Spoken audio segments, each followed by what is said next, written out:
They say film is permanent, a captured moment frozen forever on celluloid. But what if it isn't? What if the version of a movie you remember frame by frame, sound by sound, no longer exists in the world you live in? Cinema has always been a vault of memory, but in science fiction that vault trembles. Cuts change, colors shift, scenes vanish, and history quietly rewrites itself as if someone is correcting reality instead of preserving it. For decades, viewers have argued over lost shots in Blade Runner, missing dialogue in The Terminator, or the strange moment where Predator suddenly looks too clean, too polished, as if someone scrubbed the film until the texture of 1987 simply disappeared. Some remember a darker event horizon. Others insist they saw a different ending of Brazil, an ending too bleak to be acceptable today. And yet every attempt to verify these memories collapses into digital silence. The files we can access are not the files we once saw. Studios call it restoration, remastering, enhancement. But remastering is supposed to protect the past, not rewrite it. So why do some scenes return sharper while others are removed entirely? Why do Blu-rays contradict VHS tapes? Why do streaming platforms show a universe that differs from what audiences swore they witnessed in theaters? This is not about nostalgia. This is about evidence, about the possibility that pieces of cinematic history are being rewritten not by time, but by decision. Perhaps to modernize, perhaps to sanitize, or perhaps to erase. Today, we open a reel that wasn't meant to be reopened. A list of Sci-Fi films where the past changed after release, where the movie you watch today may not be the same movie that once existed. If memory and media no longer align, which one is lying? Are these lost edits just the evolution of art, or proof that someone is quietly editing history itself? 1 Solaris, 1972. The film exists in multiple runtimes, the longest stretching beyond philosophical comfort, the shortest slicing away silence like bone. Tarkovsky meant Solaris to ache.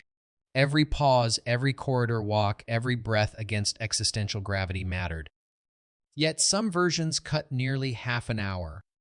Gone are the lingering glances, the suffocating slowness, the time it takes to feel grief instead of observe it. Modern audiences often see a reduced form, efficient, streamlined, easier to digest, but missing marrow. Early European VHS prints trimmed scenes for pacing. TV broadcasts shortened further.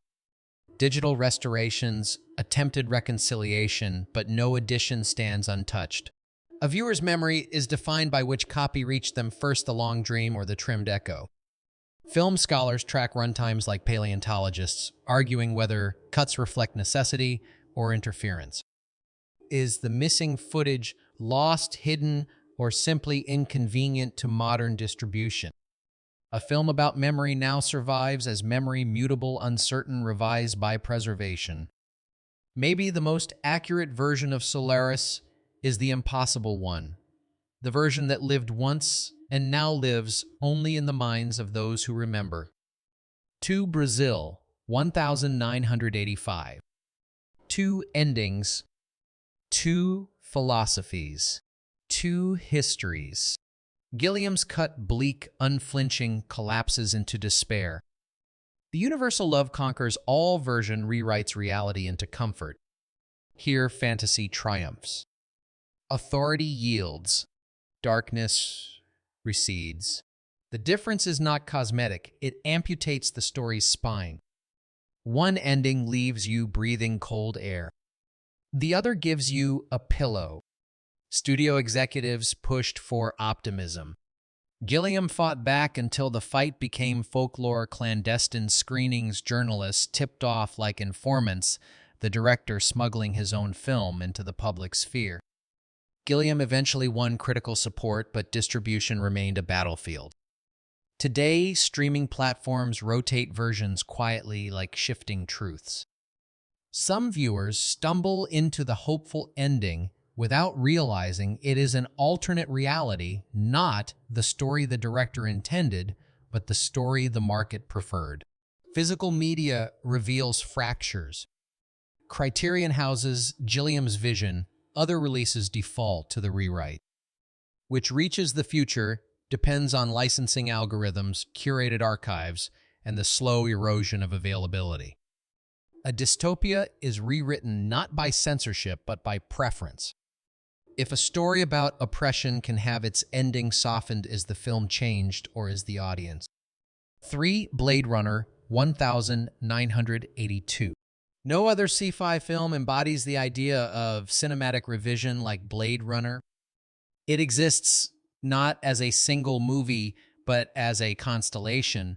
The theatrical cut, the international cut, the director's cut, and the final cut, each one shifting tone, theme, even genre. Theatrical prints carried Harrison Ford's monotone narration, a noir imprint, forcing clarity onto ambiguity. Later versions removed the voice-over, leaving silence to breathe, letting neon shadows imply what words once explained. The unicorn dream arrived later, still an image, small as a spark yet explosive in meaning. The original ending suggested escape. The final cut rewrote it into a question mark. Did Deckard run toward freedom, or was he running inside a cage shaped like hope? Even color grading diverges: warmer, in some cuts colder, in others rain, either a memory or a prophecy. Fans debate not which version is best, but which version is real. Archives of early 35mm screenings speak of pacing changes rarely documented. Some viewers remember street scenes longer, dirtier, more industrial. The final cut smooths edges, polishes imperfections, clarifies dialogue. It is definitive by legal designation, but is it definitive by memory, by emotion? Blade Runner is a film about identity, and it lives with more than one. If the past can be edited like memory, then perhaps the film always meant to fracture. Or perhaps we are witnessing an artifact rewritten to fit a future that needed clarity more than chaos. Which cut did you fall in love with, and do you trust that it still exists? 4. Star Wars: A New Hope 1977. 3 words define a cultural fracture. Han shot first. In the original cut, Han shoots Greedo preemptively, survival, not hesitation. Years later, Lucas revised the scene so both fire-shifting morality from outlaw instinct to reactive heroism. A tiny alteration, but one that rewrote an archetype. Fans erupted not because of one laser blast, but because a character's soul was edited retroactively. Other modifications followed: digital creatures, added sound effects, altered color timing, shifted to warmer tones. The world of Tatooine once felt dusty and starving. Remasters made it brighter, more animated, less desolate. Some viewers insist even pacing feels different, not by scene removal, but by atmospheric shift. The original theatrical cut is nearly impossible to access legally, pushing millions into bootleg archives, restoration projects, fan edits. Demand for the unaltered reel is so strong that communities preserve it like contraband. Preservation here is rebellion. If a film can change after becoming myth, where does authorship end? If canon is controlled by access rather than origin, then artistic memory is fragile, one update away from extinction. Han shot. Maybe first. Maybe not. The only version that matters is the one we're allowed to see. 5E T. The Extraterrestrial 1982. This is the edit that became a meme, but beneath the meme is unease.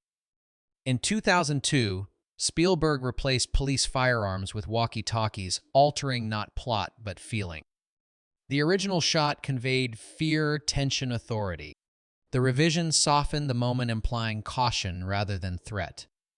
Viewers who grew up in the 80s feel the change like a phantom limb missing, though the scene still exists, just rewritten. Dialogue was modified as well, small shifts in tone that changed character dynamics. Effects were cleaned and updated, some practical work replaced with modern digital animation. Nothing drastic on paper, yet everything feels different. The world of E.T. was once tactile and suburban kids against danger. The new version feels safe, curated, built for comfort rather than contact. After Backlash, Spielberg reversed course and allowed the original version to return. But the remaster didn't disappear, it survives on discs, broadcasts, educational airings. 2 E.T. exist like parallel memories. Which one becomes dominant depends on which a generation encounters first. If a film becomes safer with age, does it reflect culture evolving or culture erasing risk? 6. The Terminator 1984. There is a version of the Terminator that lives mostly in rumor, darker, grainier, harder edged than anything available today. Early VHS copies contained small anomalies, snippets of extended violence, alternate reaction shots, slightly longer footage of the final chase.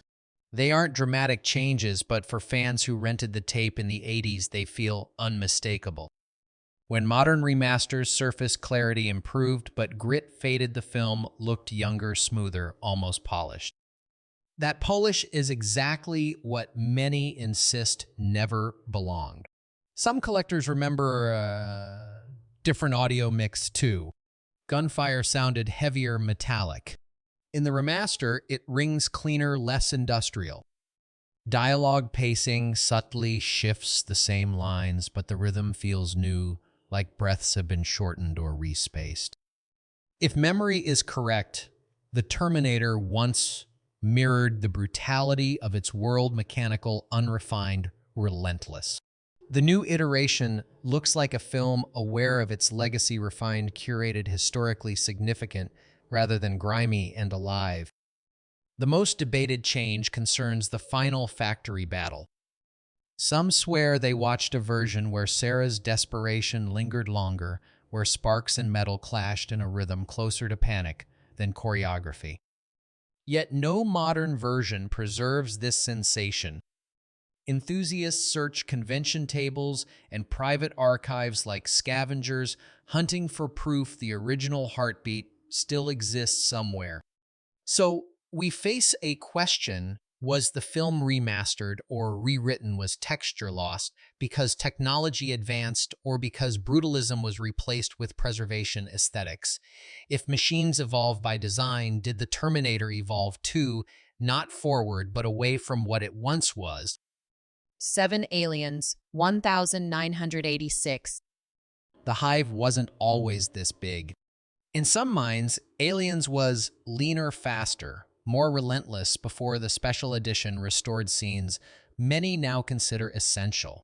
Added footage includes sentry gun sequences, Ripley's daughter backstory, and deeper exploration of colonial marines. These changes add texture but also shift balance. The original theatrical cut was tighter, more suffocating. The special edition widens scope, makes humanity more visible, and changes pacing from white-knuckle sprint to measured escalation. For some, the new depth enhances tragedy. Others argue it slows momentum, diluting fear with explanation. A film once defined by relentless survival becomes a character drama threaded with loss. Which version did you see first? Memory depends on introduction. First contact defines truth. Collectors debate runtime like scripture. Blu-ray box sets elevate the special edition, virtually erasing the cut that made audiences sweat in 1986. If one version dominates availability, does the other slowly cease to exist? Digital access shapes canon more than film reels ever could. 2 Aliens remain, one in archive, one in circulation. Both real, both authoritative, but only one visible to most viewers. So we ask, is a film improved by addition or preserved by restraint in space? No one can hear you scream, but in editing rooms, they can silence that scream entirely. 8. The Abyss 1989. What version of The Abyss did you see? For many, the theatrical cut was a tale of claustrophobia, deep-sea tension, a war of wills under crushing pressure. But the special edition introduced entirely new emotional machinery, longer scenes, a broader message about peace, and an extended encounter with the water pseudopod that changed interpretation of alien intent. Where the original whispered, the extended cut spoke openly. Some viewers swear the first release felt harsher, more cynical, less forgiving of human nature. The special edition softened brutality, added exposition, and transformed narrative weight. Did Cameron refine his vision or revise it? Did he uncover meaning or rewrite it? Restoration or revision depends on which version shaped your memory first. Laserdisc owners share scenes Blu-ray audiences never saw. Television broadcasts splice material, unpredictably creating hybrid cuts that exist nowhere else. Meanwhile, modern streaming favors the special edition for completeness, but completeness erases contrast. If both versions once told different truths, then a single standardized version may reduce The Abyss to a single reading instead of two competing philosophies. A film about contact with other intelligence now exists as divergent timelines. One warns, one forgives, one leaves us drowning, one lets us breathe.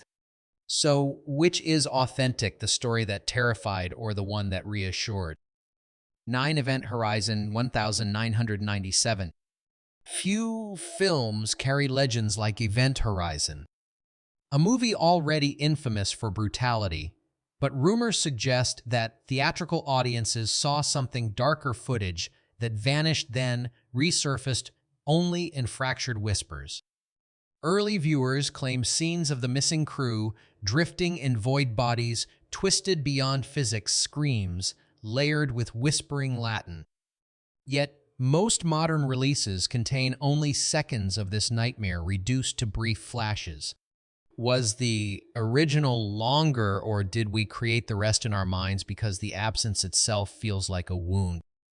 Studio records confirm that graphic sequences were cut before release, but they also claim the raw materials were lost. That word haunts the fandom. Lost to time, lost to choice, lost because someone decided the public didn't need to look too deep into hell. When fragments of extended gore surfaced, years later, they looked like relics, degraded tape-like proof someone tried to bury the truth rather than preserve it. Fans search vaults, contact crew members, chase rumor trails that lead nowhere. A horror film turned treasure hunt. Some believe a workprint still exists in private possession, the complete descent into chaos untouched by corporate pruning. Others say memory exaggerates what was never filmed. But the persistence of recollection is hard to dismiss. How do thousands remember a scene modern copies refuse to show? Event Horizon became a ghost. A film about hell that lost pieces like torn scripture. It asks a question more disturbing than anything in the movie itself. If a studio can excise terror after the fact, then what stops them from reshaping fear whenever they choose? 10 Close Encounters of the Third Kind, 1977. 3 versions of Close Encounters haunt the archive: the 1977 theatrical cut, the 1980 special edition, and Spielberg's 1998 director's cut. Each rearranges tone and mystery like shifting constellations. The special edition famously added the interior of the alien ship, a reveal many viewers later felt was too literal, too generous. Then the director's cut removed that interior entirely, restoring ambiguity, but trimming or rearranging other sequences. The film became a circle of revision, each version rewriting the one before it. Those who saw the original on 35 mm remember a slower build of awe, longer silences, a feeling that contact with the unknown might be terrifying instead of transcendent. Others only know the special edition where spectacle eclipses dread. Streaming platforms now rotate versions without context, meaning viewers encounter whichever timeline happens to be active at the moment they press play. The encounter changes depending on which history they receive. Collectors act like historians, tracing which runtime corresponds to which philosophy. The 1977 cut favors uncertainty. The 1980 cut favors revelation. The 1998 cut attempts balance, but creates a third emotional reading altogether. So which is canon, mystery, exposure, or compromise? A film about contact with the unknown has become a film altered by the known, shaped by editorial decisions that shift meaning as easily as shifting stars across the sky. If each version changes belief, then perhaps Spielberg's question endures not in the film itself, but in the uncertainty of which film we are allowed to see. 11 THX 1138 1971. Before Star Wars, George Lucas built a colder future, sterile, numeric, dehumanized. But THX 1138 exists today in a version many claim Lucas never intended. The 2004 director's cut introduced digital creatures, rebuilt environments, extended shots with CG cityscapes, and altered the scale of the underground world. The original felt claustrophobic, industrial, carved from concrete and fluorescent light. The revised version is wider, more artificial, less human. A dystopia built from analog sweat becomes a digital model that glows too perfect. For some, this enhances scope. For others, it erases the point. The new imagery distracts like someone redrawing history with cleaner lines. Archival purists track down 16 imprints, comparing grain, comparing silence, comparing the way sound design once crushed the viewer with confinement.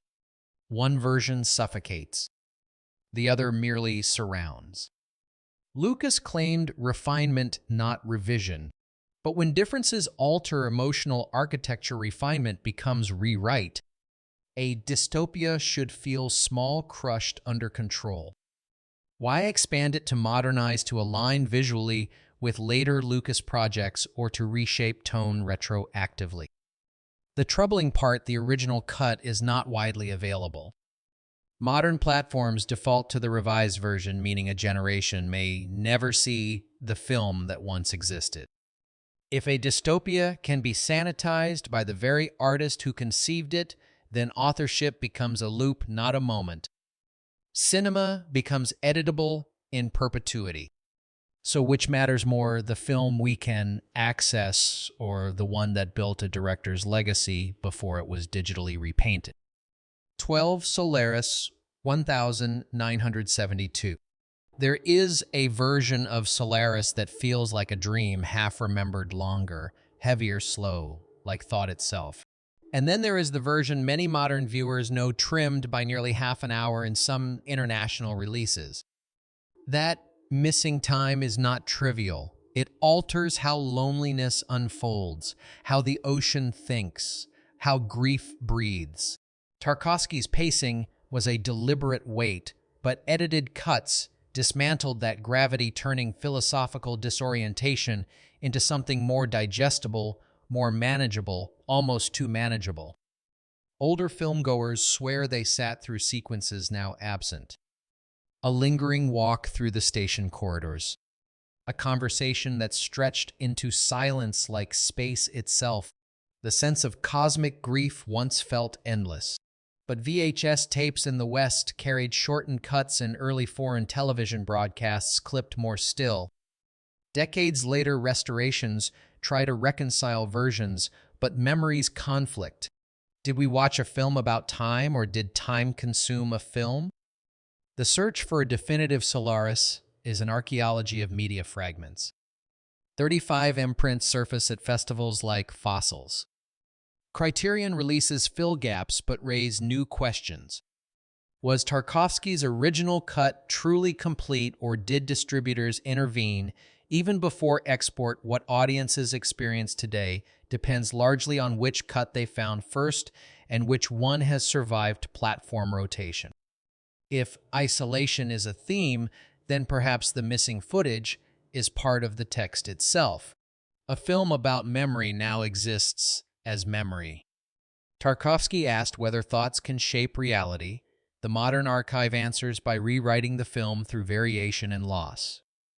What if the truest version is the one we can no longer watch?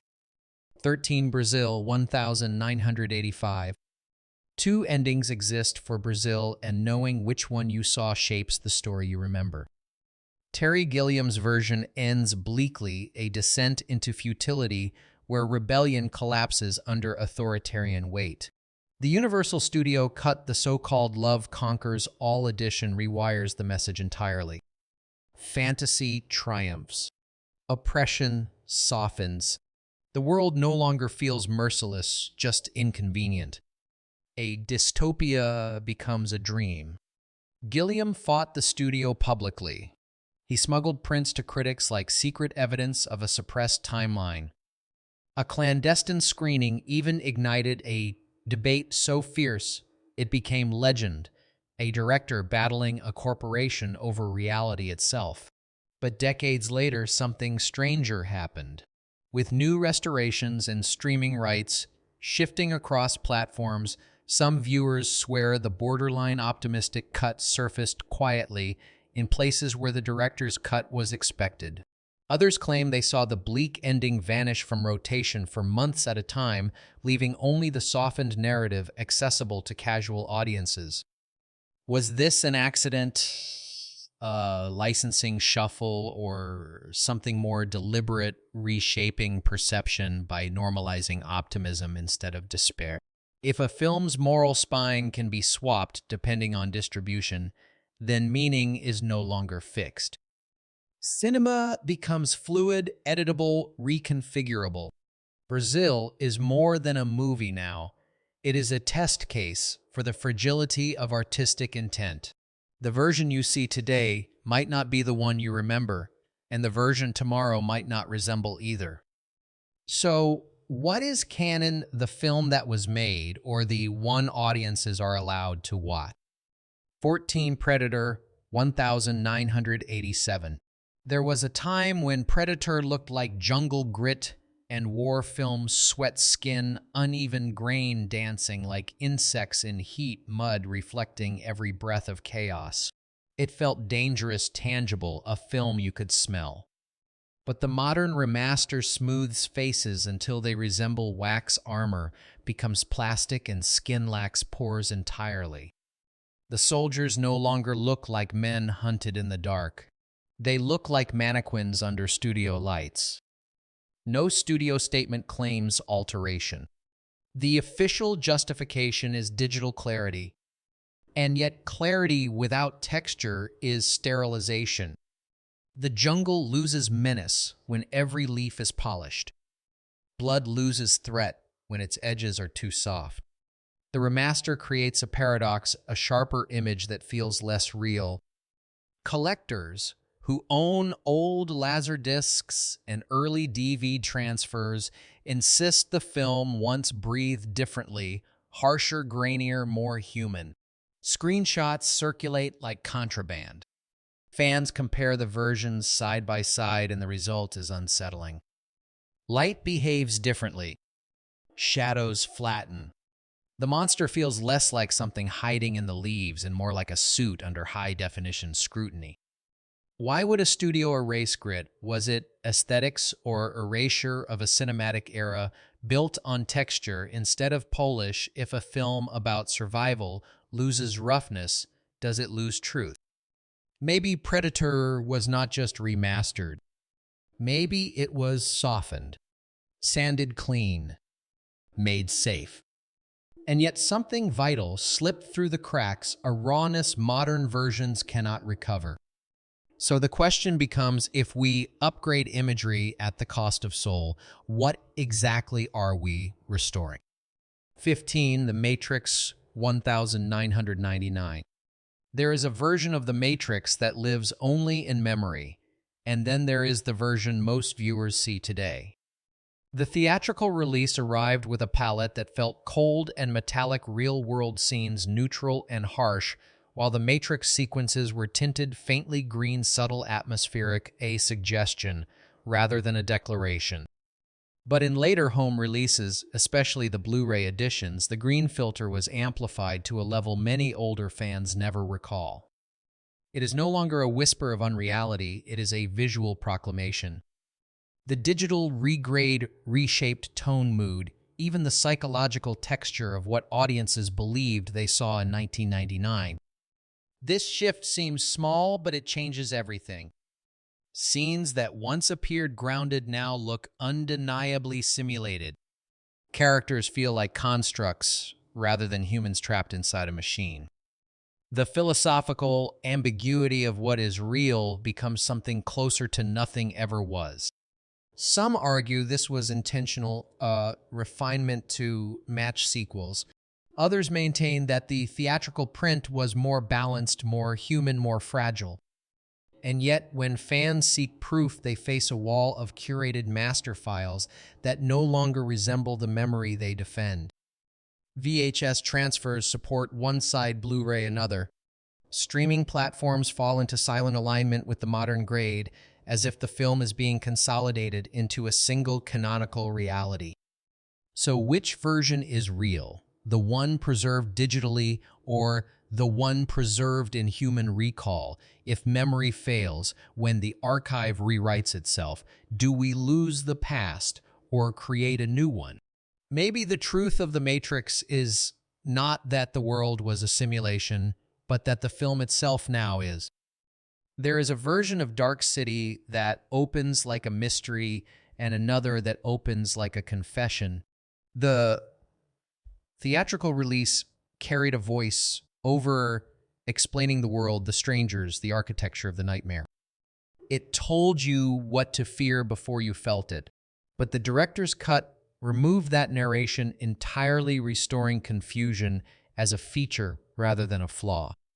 Suddenly, the city feels wrong in a way you cannot articulate. The night, stretched like plastic over something ancient and dreaming. Truth becomes slow discovery instead of pre-packaged instruction. The difference is not small. One version guides you, the other abandons you. In the theatrical cut, this world is manipulated. In the director's cut, you learn it, and learning is the point. Without voice over every scene becomes detective work. A film about identity feels like identity theft reversed, as if memory must be earned through suspicion instead of granted through exposition. Fans debate which version they saw first. Some remember the voice at the beginning like an instruction manual. Others swear the silence was always there. But memory is the core of Dark City. The film itself is about erased identity and rewritten perception, a plot about memory manipulation, now mirrored by edits across releases. A story about stolen pasts becomes a story with multiple pasts. Which version is the real dream, the one that tells you the truth, or the one that makes you drown inside it until truth reveals itself like a window breaking in a city with no sun? If a film about memory can lose and regain its own, then Dark City might not be just another movie that changed it, maybe the only one honest about the change itself. The films we remember may not be the films that exist today. Scenes replaced, colors rewritten, endings softened, entire realities edited quietly while no one watched. Maybe this is restoration, or maybe it's something stranger. A future where cinema shifts like memory, where archives are living organisms endlessly reshape. So now the question belongs to you. Which version of these films did you grow up with, and do you trust your memory or the one the vault allows you to see? Tell me in the comments which altered film shocked you most, and what scene do you swear existed that no version today can prove?